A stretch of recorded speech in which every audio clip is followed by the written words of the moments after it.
Hi, this is Andre, and thanks for checking out Synthisophy. Synthisophy is scientifically integrating the wisdoms of history based on fact and truth into our present culture. Let's take a look today at chapter 23, Fantasy to Reality. Or more specifically, fantasy has become reality. Recall, in his book Fantasyland, by Kurt Anderson that we spoke of in chapter 22, Kurt Anderson made a very strong case for his theory that a significant portion of the present population has a perception of reality, a neuroreality, that is simply not true, that we are now in Fantasyland. I would like to add to Anderson's Fantasyland theory that fantasy has become reality to a significant portion of the U.S. population as he has applied it to the settlement of the New World over the last 500 years, to human evolution over the last 4 million years. Let's review earlier statements regarding our neuroreality. Remember the 100 billion neurons in your brain create your global consciousness, your neuroreality?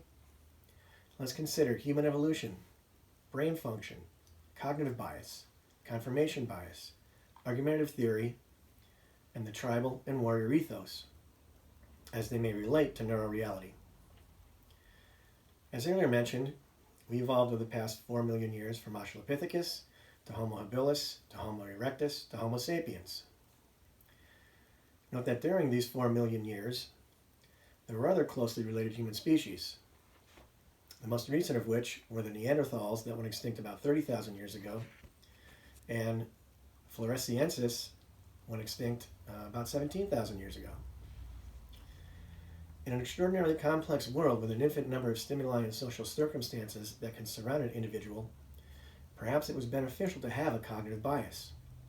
Rather than analyze an infinite number of stimuli and social circumstances, the brain takes a shortcut and has cognitive biases that allow the individual to make quick decisions and survive in his environment.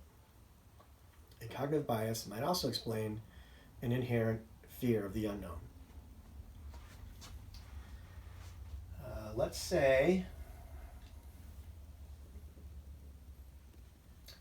a lone Australopithecus heard some rumblings in the brush. She would probably run and seek protection in a large group. If the sound was made by a large predator like a lion, that cognitive bias resulted in the individual not being killed by a predator. If the sound was made by a non-predator like an antelope, the individual didn't have to leave for protection. But when in such a situation, if many individuals did not seek protection in a large group, chances are good a number of them would be killed by a predator, which would then lessen the chances of that species surviving. So evolution, for the species, genetically selected this cognitive bias shortcut, the fight, or in this case, flight response.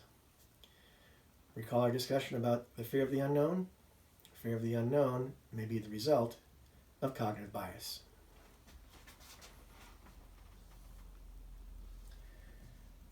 Do you recall Homo habilis, Homo rudolfensi?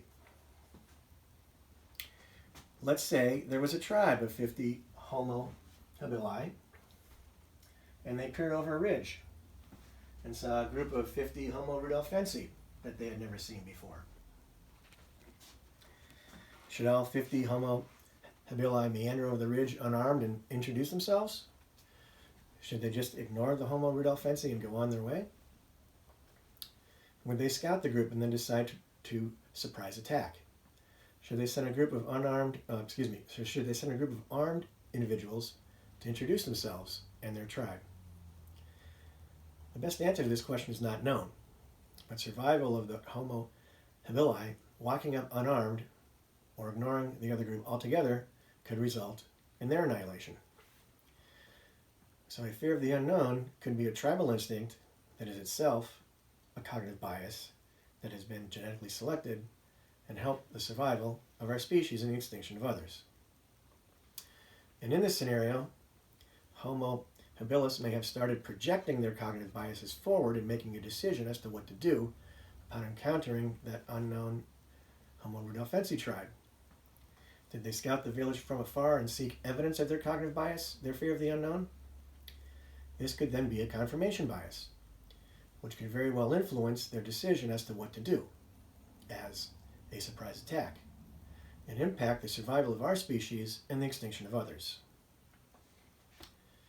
You see, once the developing human brain had these cognitive biases as a means of survival, the next step, as mentioned above, would be to apply this bias in a forward manner in social context. Once you have cognitive biases in place in new situations, you look for confirmations of those biases.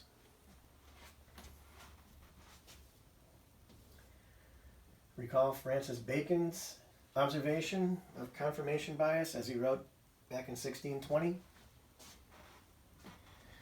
Here's what he said.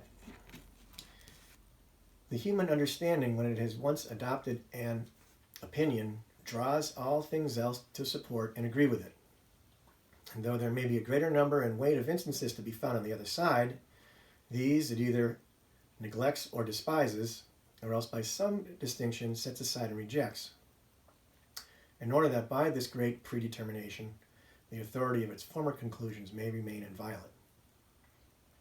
And such is the way of all superstition, whether in astrology, dreams, omens, divine judgments, or the like, wherein men, having a delight in such vanities, mark the events where they are fulfilled, but where they fail, though this happens much oftener, neglect and pass them by.